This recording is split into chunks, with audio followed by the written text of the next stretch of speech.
The species most commonly referred to as pigeon is the rock dove, one subspecies of which, the domestic pigeon, is common in many cities as the feral pigeon.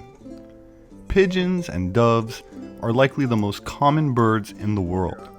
They primarily feed on seeds, fruits, and plants, and here, on a park bench in Buenos Aires, we can see what happens when one decides to feed pigeons.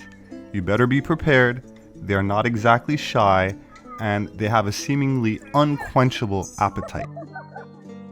Pigeons have lived alongside man for thousands of years, with the first images of pigeons being found by archaeologists in Mesopotamia or modern Iraq, dating back to about 3000 BC. It was the Sumerians in Mesopotamia that first started to breed white doves from the wild pigeon that we see in our towns and cities today, and this undoubtedly accounts for the amazing variety of colors that are found in the average flock of urban pigeons. To ancient people, a white pigeon would have seemed miraculous, and this partially explains why the bird was widely worshipped and considered to be sacred.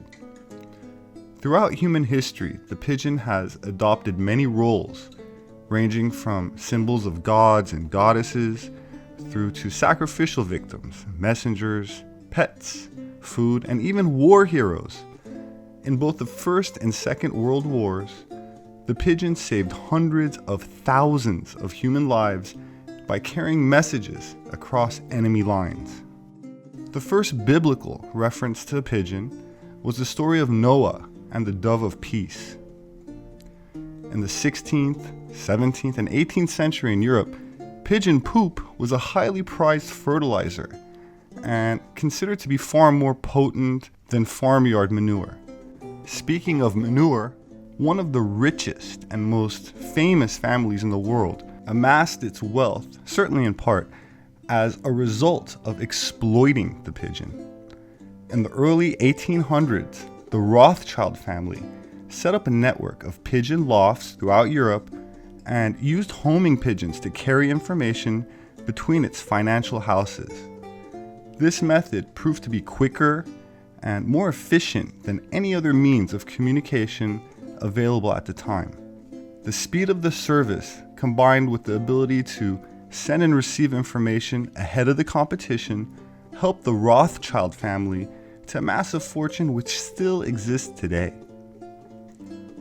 The humble pigeon has attracted some very famous fans over the last few thousand years, ranging from royalty to rock and roll singers and actors through to fashion designers.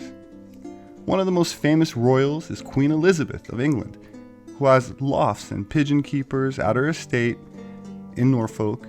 Elvis Presley had a soft spot for pigeons, and Mike Tyson is also an enthusiastic pigeon keeper. Even Maurizio Gucci, the international renowned fashion designer, is a keen pigeon fancier, spending a reputed $10,000 on one single American pigeon. Pigeons are considered to be one of the most intelligent birds on the planet, with pigeons being able to undertake tasks previously thought to be the sole preserve of humans and primates. The pigeon has also been found to pass the mirror test, being able to recognize its reflection in a mirror, and is one of only 6 species and the only non-mammal that has this ability, one of which is the dolphin. Please watch my video on that if you haven't already. The pigeon can also recognize all 26 letters of the English language, as well as being able to conceptualize. In scientific tests, pigeons have been found to be able to differentiate between photographs and even differentiate between 2 different human beings in a photograph when rewarded with food for doing so, of course. Nikola Tesla is best known for his pioneering research in electricity and robotics, and for his numerous suppressed inventions which involve the potentials of free energy. He was unusually fond of pigeons. Lots of folks breed pigeons in the park, but Tesla didn't stop there. He used to find ailing pigeons and bring them back to his room. He lived in a hotel. Tesla had many pigeons, he fed and cared for them, But there was this one that he particularly was fond of. He described it as being a beautiful female bird, pure white with light gray tips on its wings. One night, the bird flew into Tesla's room at St. Regis Hotel, and he perceived that she was attempting to tell him that she was dying.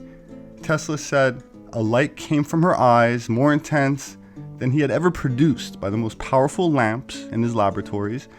The bird then died, and Tesla said that at that same moment, something went out of his life, and he knew his life's work was finished. My name is Robert Sepehr. I'm an anthropologist. Please subscribe and share my videos if you like them. Thanks to those who have made a donation to Atlantean Gardens, the non-profit organization that supports my research and disseminates my books on Amazon.com. Thank you all for the kind book reviews.